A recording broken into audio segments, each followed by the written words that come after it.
Illustrator. Now when Illustrator loads up, you get these options of using defaults which are across here, and you can also click on Create New. Now, if you've already got something in mind as to what you're going to create, so for example, something for the mobile device or something for web, something for print, you can just click on a different settings here, and that's obviously A4 if you want to print something off an A4 piece of paper. Now, regardless of which one of these you choose, you can then go and actually change the settings anyway. So, for example, I want ours to be pixels, and I want it to be 800 wide and height 800. Now the orientation doesn't matter because that's a square as it is. A bit further down then, if I was going to print this on paper, I would do it as a CMYK color.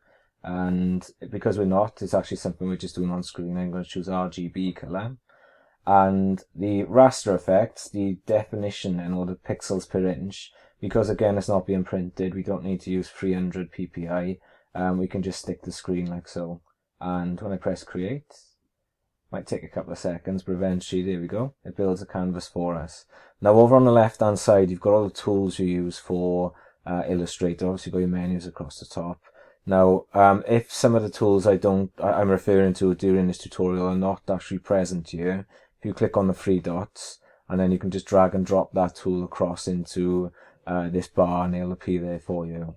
And over on the right hand side then we have properties.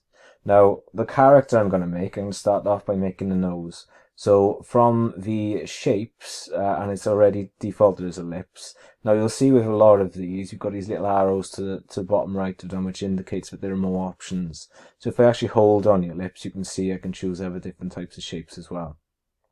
So I'm going to draw my nose, kind of like a rugby ball shape, like so. Now there's no color on that at this point. As you can see that I can actually resize that if I'm not happy with it, but I'm going to keep it as it is.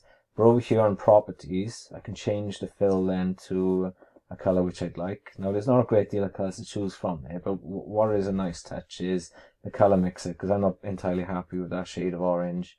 So if you click on a color mixer, I can then adjust the RGB settings, and as you can see, it previews there and also previews on the side to show me what it's going to actually look like, because I want actually more of a subtle orange. Yeah, that'll do actually, thank you. And there is a thin outer line on this character, or this object at the moment. It's black, it's the stroke, and you can check the colours here, and you can choose your own colours yourself. And you can also choose the thickness by moving that up and down, or just simply choosing from the drop down arrow there. Now, second thing I'm going to do is actually draw the, I suppose, bottom half of the face of this character. So again, I'm already on the ellipse tool, and I want to line this up with the center of that. You can see that little purple line indicates that I'm in line with it. And I'm just going to draw a bigger ellipse out, like so. There you go. This time though, I want to change the color. So I've got this shape selected, so it is going to change the color of that particular shape. And I'm just going to drop that down a little bit more. Maybe a little bit more here, there as well. Slightly there. There you go, that'll do. Now the issue is, the nose is supposed to be in front of that shape. So there's two ways to move it backwards. You can right click on it, you can go to arrange, and you can go to center back. And the other option is to go to layers up here, which is next to the properties tab. Click on the arrow to expand your group layers, and then you can just drag and drop them into the position you want to be in. Right, next thing, I want to start to draw the eye of the character. So I actually want to do a perfect circle. So first thing I need to do, if I actually start to kind of decide what color that eye is going to be at this stage, it is actually going to change that shape there because that's the one that's selected. So if I use the black cursor or the selection tool, just to make sure I've clicked away from it, now when I do an ellipse, nothing is selected, so then I can choose that I want that to be white. And I'm going to keep the stroke as it is as well. Now, the eye itself, I actually want it to be a perfect circle shape. So I'm going to hold down the shift key on my keyboard. I'm going to drag that out, and no matter which way I drag it out, it will always be a perfect circle shape like so. And just like before, I'm just going to move it behind. And like I said, you can do it using right click, center back, or just click on the ellipse there and drag it down to the bottom of the pile, and there it goes. Now, the black cursor or the selection tool allows you to resize an object, to stretch and so on, and allows you to move it around.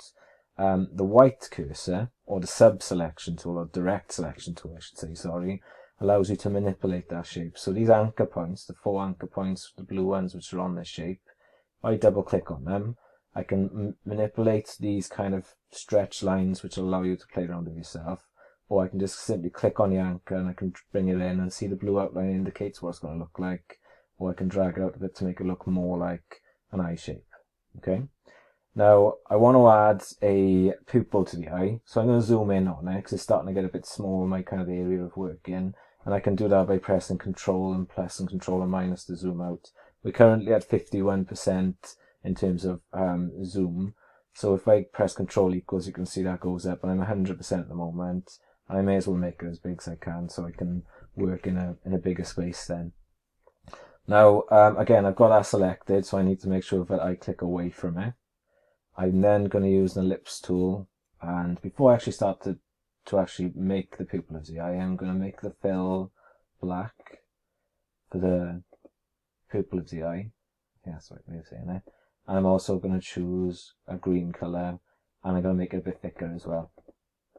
And you'll see what that looks like now. So again, I'm going to hold down the Shift key to stretch that out.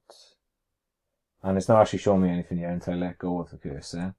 You can see what it does then. It actually kind of makes it look like a green eye. And I can then maneuver that into the position I want it to go. That'll be okay like that. And I'm going to push this down then so it's actually on top of the eye but behind the nose. Right, next thing I'm going to do, I'm not going to zoom out just yet. I'm just going to highlight using the black cursor the 2 objects. I'm then going to Control C to copy and Control V to paste. And in this case, it's actually gone right over the top of it. You can see it there as well. I'm just going to move it over to the one side. And it doesn't look quite right for 2 reasons. One, it's not in the right position, so I'll need to move them back in a moment. I could just do that now, actually. Right-click, arrange, and center back. And the other thing I need to do is kind of flip it, because it's actually pointing the wrong way at the moment. So if I right-click again, go to Transform and Reflect. And if I actually click on the preview, I can see that it's actually the right way now by flipping it on the vertical. So if I press OK, and that's in the right position then. Right, there we go. Right, now to get back out, I could do Control minus to zoom out, or I could just press Control and 0, and it takes me back to where I was in the first place. And the last ellipse tool I'm going to do at this point, it's going to be the same colours as we had before, ideally. And the stroke isn't going to be green, it's going to be black, and I'm going to reduce it back down to 5 so it's consistent with the others. And basically what I'm going to do now is do another perfect circle shape by holding down the Shift key, a bit too big, and leave it like so, and then send it to the back. So I started to kind of get my character like that, and then I can adjust this. I can move around to try to line it up, and the purple lines then give me an indication of where's the middle then. Right, now to add some features to our character, we're going to start looking at these tools here, the pen tool and the curvature tool. Now the curvature tool, it allows you, just click on properties a second, it allows you to kind of draw a smile. So I'm clicking at that point and putting a pin into the canvas. Now I'm not actually holding anything down at this point, I'm just moving my cursor away, clicking in the middle again. You can see it draws a line, and then on your third point, it actually starts to make it look like a smile. Now, the reason why there's that orange there is because I didn't set the fill color to transparent, and now that's gone. You can see I've got this blue line following me around, and that's fine for the time being, because I'm not planning to click on anything. But what I am going to do is zoom in on that, just to show you that it's actually quite a bit of a rough edge in terms of this kind of square. Now I don't want it to be square. I actually want to change the stroke so it is rounded. That's a bit nicer. And I can also kind of change the style of the line, or the profile of the line, the stroke that is, to something else. If I choose this one, there you go. It actually makes it look like more like a realistic smile then of some sort. Now, like I said, I've still got this blue line following me around, and the second I click anywhere else, that line is going to be produced. To actually cut that line, I'm going to click on the black cursor, and then just click away from the shape, and Control 0 to go back out. And that's what my character looks like at this stage. Right, okay, I need to get some hair on this character as well. So this time, I'm not going to use the curvature tool, I'm going to use the pen tool. I'm going to click right in the middle roughly of where his mouth is. Now this line is following me. I'm not holding anything down, I'm just moving the cursor. So then I'm going to click and let go to make this kind of spiky effect all the way around the character to start to make what will be the mane of the lion, if you hadn't already guessed what it was. And eventually, slowly but surely, I will get back to the original point, and now I can start to actually play around with the colours. So I'm going to make it brown. I'm going to put the thickness to 5, and I'm going to send it to the back. There we go. And here's our character. So click away with the cursor, and I'll do actually. I like the way that looks. Now a couple of extras to add on to this. Things like effects then to make it look a bit more realistic in some ways. If I actually click on the hair, and I'm going to get rid of the stroke at this point, I'm actually just going to take it down to 0. And if I go to effects, and there are loads of different effects, but I'm only going to show you the stylized ones at this stage. I'm going to go to inner glow, and you can see it's kind of added this little white part on there because that's the colour there. I actually want to use a darker brown than it is ready, and you'll see why in a moment. So I'm going to choose colour swatches because I find these quite hard to work with. And as you can see, there are like browns there for me to use. Actually, that's okay, the dark brown which is there. I'll press OK. So again, it can't really see much on there. But when I change the mode to normal, and then I start to increase the blur, then you should start to see that there's kind of like this inner effect going on to make it look a little bit more like a texture then, or a bit of a gradient effect. I kind of like it anyway, so I'm going to keep it as that. And I could do the same for all these others as well, apart from the eyes, because I don't think it looks good with a glow inside the eyes. But one last thing I do want to show you, to make things look like they're jumping out a little bit here, you could again add an effect. So I'm just going to do it on this particular part of the face at this stage.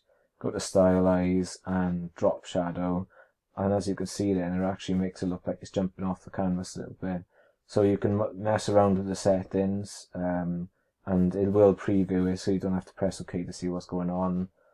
You can change the how blurry it is or how shadowy it is as much as you want, and there we go. See what you can do.